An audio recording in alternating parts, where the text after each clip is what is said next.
Welcome to The Deep Dive, the show where we take a stack of sources and really zero in on the absolute core insights you need to be truly well-informed. Yee there.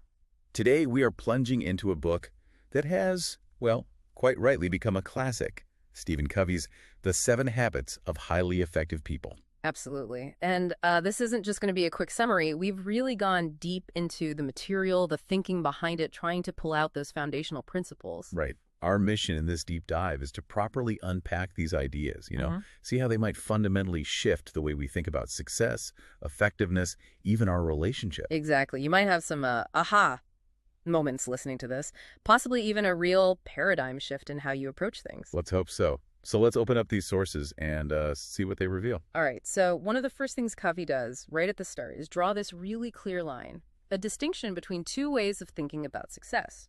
He looks back at, success literature over time. Yeah, and he points out this fascinating historical shift. Yeah. Before, say, the 1920s, the main focus in books about getting ahead was on what he calls the character ethic.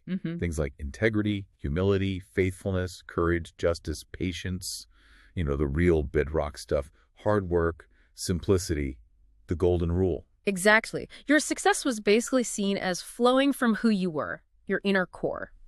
But then he noticed this gradual shift towards something else, the personality ethic. Ah, yes. This is where the focus moves more to, public image, attitudes, specific behaviors, techniques, and skills. Right. Having a positive mental attitude, knowing the right influence techniques, that kind of thing. So it shifted from fundamental being to mastering the sort of surface level doing. That's a great way to put it. And Covey's central argument, you hear it again and again in the source material, is that while those personality things can be helpful sometimes, they're secondary. They're maybe the polish, the surface layer. But character, what he calls primary greatness, that's the essential foundation. Trying to build lasting success, especially in, say, long-term relationships, purely on personality. Well, it's like frosting a cake that's already crumbling. That really makes sense, doesn't it? I mean, you can learn all the right words, the right techniques, but if people sense you're not genuine. It just falls flat. Or even worse, it can totally backfire. Your underlying character, or maybe lack of it, it broadcasts itself much louder than any technique you try to use. Yeah. Covey uses that really powerful quote from Emerson. "What you are shout so loudly in my ears that I cannot hear what you say." That really lands. It emphasizes that the most important thing you bring to any situation, any relationship, is just who you are, your state of being. It really does. And the source uses some great analogies here. Trying to use personality techniques without that character base feels like cramming for an exam. Right. You might scrape by, but you haven't actually learned anything deeply, no real understanding. Exactly. Or the farming analogy he uses. You can't just ignore planting and watering and all that hard work and then suddenly try to cram at harvest time and expect a great crop. Doesn't work like that. Natural processes. Nope. Natural laws, including the ones governing human effectiveness in our relationships, they just don't bend to quick fixes. You really do reap what you sow. The bottom line, coming straight from the material, is this. What matters most in any relationship isn't just what you say or do in the moment, but fundamentally what you are. Okay, so character is the foundation. Got it. But how do we even start to see the world and ourselves in a way that helps build that foundation? The source talks quite a bit about paradigms. Right, paradigms. It's a word from Greek, meaning like a pattern or an example. But here, Covey uses it to mean our model, our theory, our perception. Basically, the assumptions we have, the lens we use to see and interpret everything. So it's like our mental map of reality, our internal programming. Exactly like a map. And he has this brilliant analogy. Imagine you're trying to find a specific place in downtown Chicago. But, you're accidentally using a map of Detroit. What happens? Well, you're lost. You're definitely not getting to that Chicago address. Yeah. Doesn't matter how hard you try. Precisely. You could try running faster, improve your behavior right. You'll just get to the wrong place quicker. Or you could try having a super positive attitude. Oh, isn't it wonderful just to be exploring Detroit? But you're still lost relative to where you actually wanted to go in Chicago. So the real issue isn't your effort or even your attitude in that case. It's the map itself. Your fundamental perception is wrong. Your paradigm. And realizing just how deeply embedded our own paradigms are, that's huge. They filter everything, how we see other people's motives, the challenges we face. Everything gets interpreted through that lens. The book shares that story, remember, about the parents who were just so frustrated with their son. He was struggling in school socially. Yeah, just having a really tough time. And they tried everything, nagging, rewards, punishments, coaching. Nothing was working. Because when they really looked deep down, they realized their underlying paradigm, their sort of subconscious map of their son, was that he was somehow inadequate, lazy, maybe, deficient. Right. And no amount of surface level effort, no technique could overcome that deeply held negative perception of him. Their perception, their paradigm was the problem. Wow. So the key insight here is powerful. The way we see the problem is the problem. Our attempts to fix things often fail because they start from a flawed map. It flips everything on its head, which leads us perfectly into this core concept Covey talks about, the inside-out approach. Okay, inside out. Break that down for us. What does it really mean in practice? It fundamentally means that if you want real, lasting effectiveness, especially in how you deal with other people, you absolutely have to start with yourself. Not with trying to change them first. Nope. Not with trying to change circumstances either. You start with your deepest self, your paradigms, your character, your underlying motives. That seems to go against a lot of self-help advice that focuses on outward appearances or quick behavior fixes. It absolutely does. It's a different philosophy. So instead of asking, how can I get my team to work harder? The inside-out question is, how can I be a more inspiring leader? Or instead of, how do I make my partner understand me? It's how can I be a more understanding and effectively communicating partner? It always loops back to being. Give us a few more examples from the source. Covey lays it out clearly. Want a happy marriage. Be the kind of person who generates positive energy, who doesn't escalate negativity. Want your teenagers to be more cooperative. Be a more understanding, empathic, consistent, loving parent first. Right. Want more freedom or trust in your job. Be a more responsible, helpful, contributing employee. See the pattern. It always comes back to working on yourself. So the main focus is changing your character, how you see things, rather than trying to fix everyone else or the situation around you first. That's the absolute core of it. And this is where he introduces the idea that private victories precede public victories. Self-mastery, working on your inner self, that has to come before you can have truly effective relationships or success with others. You can't fake the foundation. You really can't. You can't genuinely improve your interactions until you improve yourself. And the source notes, how people looking for real substance often get kind of disillusioned with those purely pump you up motivational talks. Yeah, the quick fixes. Because they lack this deep foundational work. It's not a technique you learn overnight. It's a genuine process of growth, like cultivating roots so the tree can bear fruit. Okay, this growth process, this journey, Covey maps it out with something he calls the maturity continuum. Right. It mirrors natural human development, actually. We all start out completely dependent, right? As infants, we rely on others for absolutely everything. Totally dependent. Then hopefully we grow towards independence, becoming self-reliant, able to manage our own affairs, make our own choices. That feels like a big goal in itself. It is. And it's a necessary stage. Huge milestone. But Covey argues the continuum doesn't stop there. There's a higher, more mature, and frankly, more effective stage for dealing with the complexities of life, like marriage, family, teamwork. And that's interdependence. Interdependence. So realizing that while you are capable on your own, working together with others allows for much greater things. We can achieve more collectively than individually. Precisely. But here's the really crucial point, the one that really jumps out from the material. Interdependence is a choice that only independent people can truly make. Ah, okay. Explain that. Why only independent people? Because someone who is still dependent lacks the inner strength, the self-mastery, the sort of personal security to truly collaborate effectively. They might be needy, or they might try to control or manipulate others out of their own insecurity. Or they're just reactive, always blaming circumstances or other people. So they don't have the solid core needed to choose genuine teamwork. They're still leaning on others or pushing against them. Exactly. They haven't achieved that private victory of independence yet. So true interdependence isn't an option for them. Which brings us back to the habits. The first three are about getting to that independent stage. Yes, exactly. Habits 1, 2, and 3. Be proactive, begin with the end in mind, and put first things first. These are the private victories. They're all about moving from dependence to independence, building that solid inner core, mastering yourself. Yep. And then habits 4, 5, and 6. Think win-win, seek first to understand, then to be understood, and synergize these. Build on that independence to achieve effective interdependence. the public victories. You absolutely cannot skip steps. You can't have real public victories like genuine synergy or deep trust without establishing those private victories first. It's like trying to, I don't know, build the second floor of a house before the foundation and first floor are solid. Makes total sense. Okay, let's dive into that first private victory then. Habit 1. Be proactive. It sounds straightforward, like just taking initiative, but the source gives it a much deeper meaning, doesn't it? It really does. It's fundamentally about being responsible. RESPONSE, able. It's about recognizing that unique human gift we have, the space between stimulus, what happens to us, and response, how we react. And in that space lies our freedom, our power to choose how we respond. That's the core of proactivity. It's not just about doing things, it's about consciously choosing your response to whatever life throws at you based on your values, not just your feelings or conditions. Okay, and this is where the idea of the circle of concern versus the circle of influence comes in, right? Exactly, a really useful model. Your circle of concern includes everything you might worry about or think about: the national debt, the weather, politics, what other people think, their weaknesses, loads of things, often things you have little or no direct control over. Right.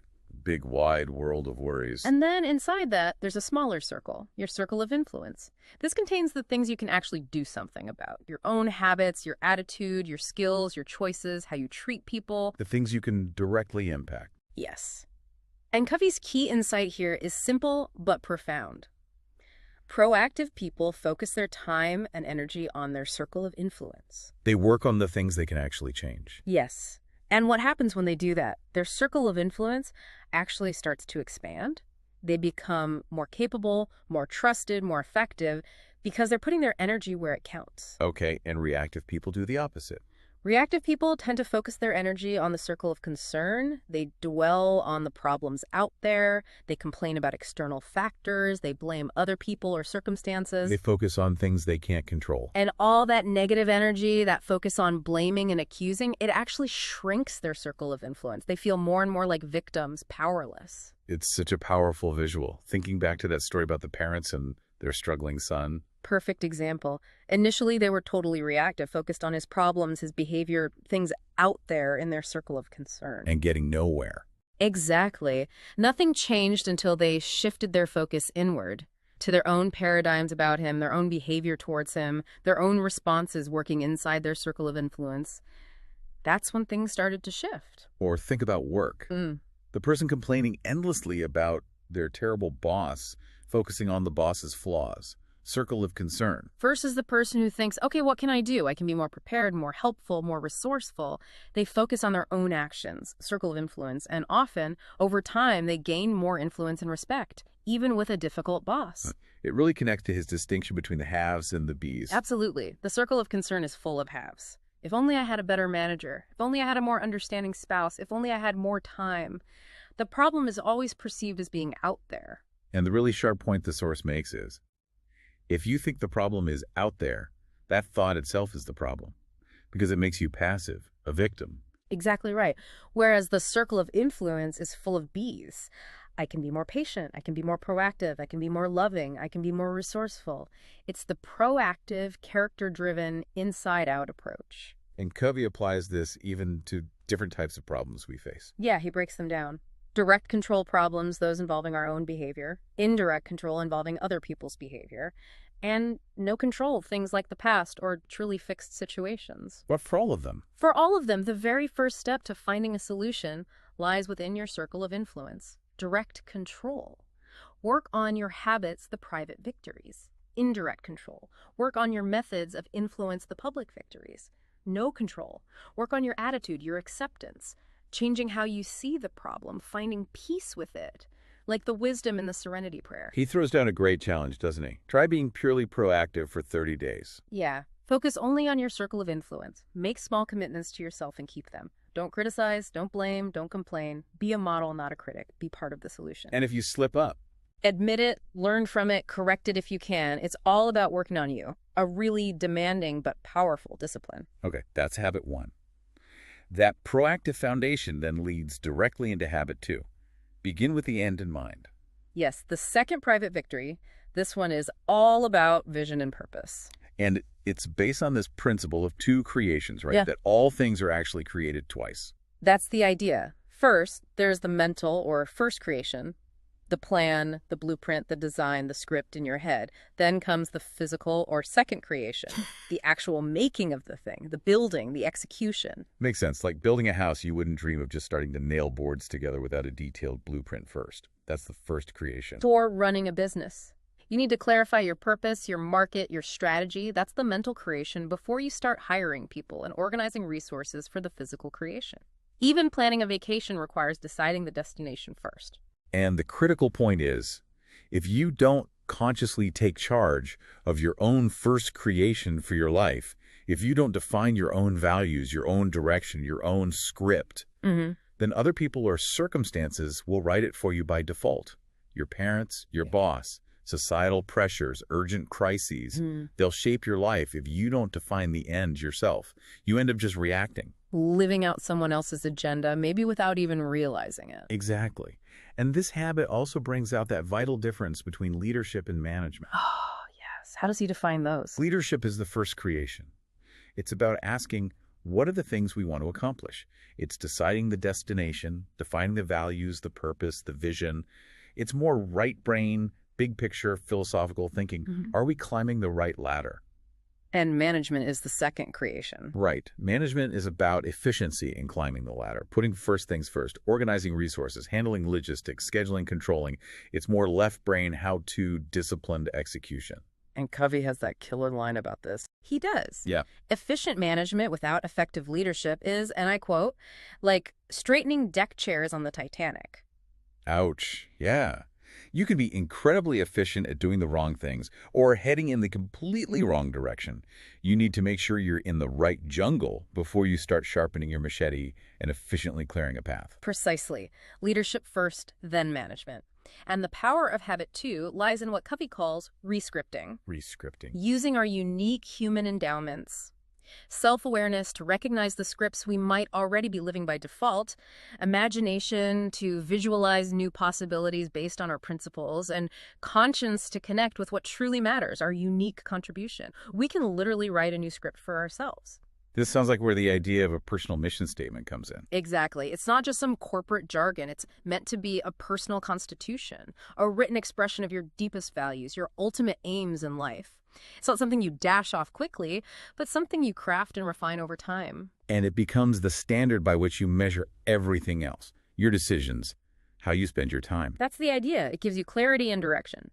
And the source mentions tools like visualization and affirmation to help embed this end in mind into your daily life. Like picturing yourself handling a difficult situation calmly, according to your values. Yeah, really using your imagination to create that desired future state. And then maybe writing an affirmation, a personal, positive, present tense statement to reinforce that commitment and guide your actual behavior. It's about consciously programming yourself for the results you want. Okay, so we've covered building character, understanding paradigms, the inside-out approach, and the first 2 private victories.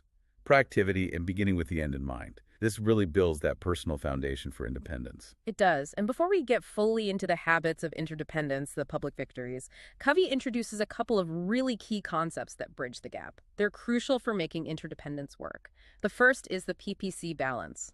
Yes. The story of the goose and the golden egg. Such a simple but profound analogy. Isn't it? P stands for production, the golden eggs, the results you want.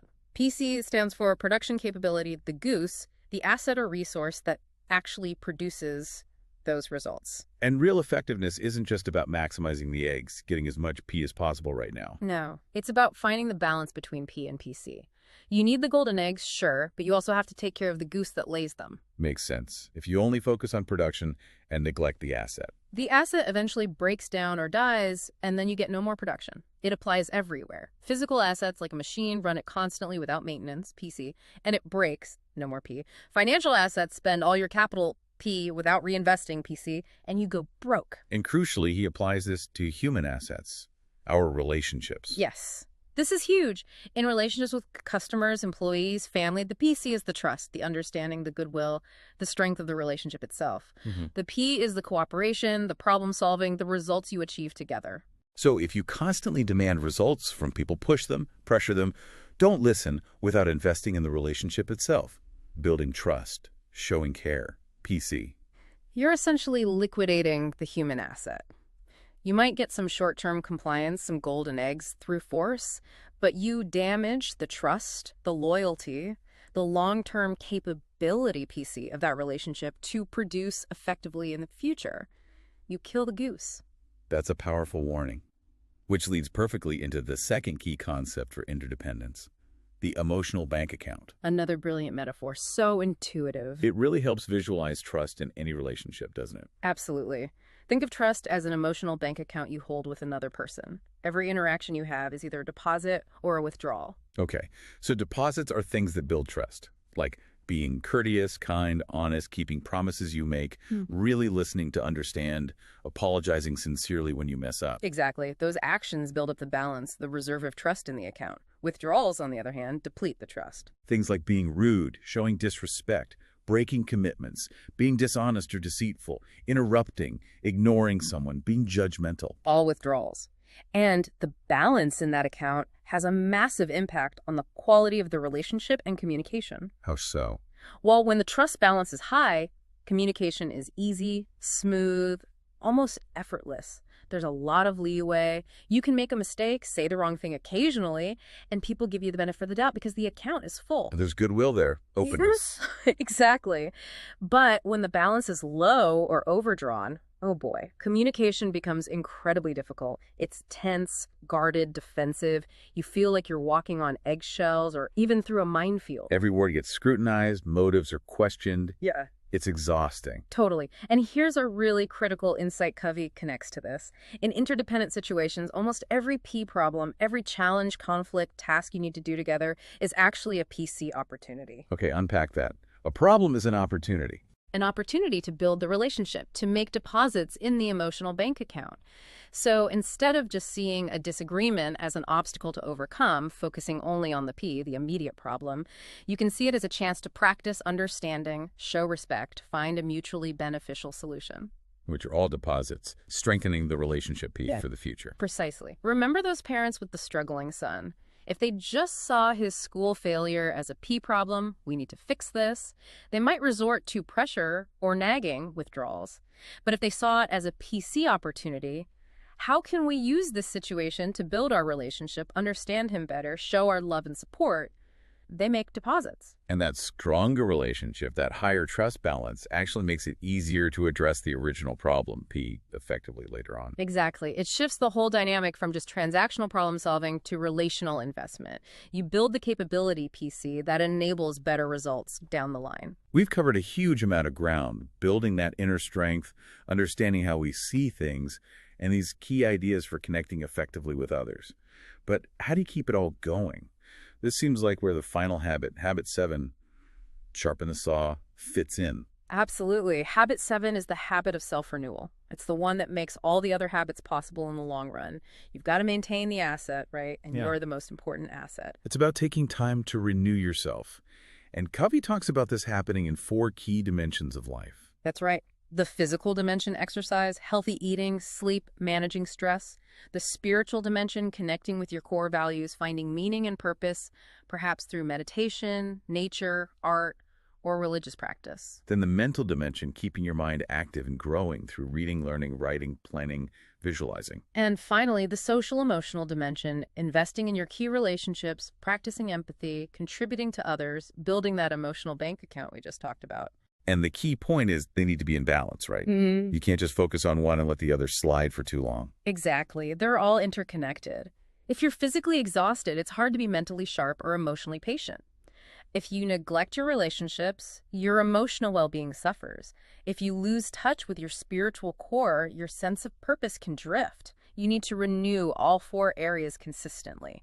The source really emphasizes the idea of a daily private victory, maybe carving out an hour or so each day, specifically for this renewal. Yes, focusing on maybe physical, spiritual, and mental renewal in that dedicated time. It's like preventative maintenance for yourself.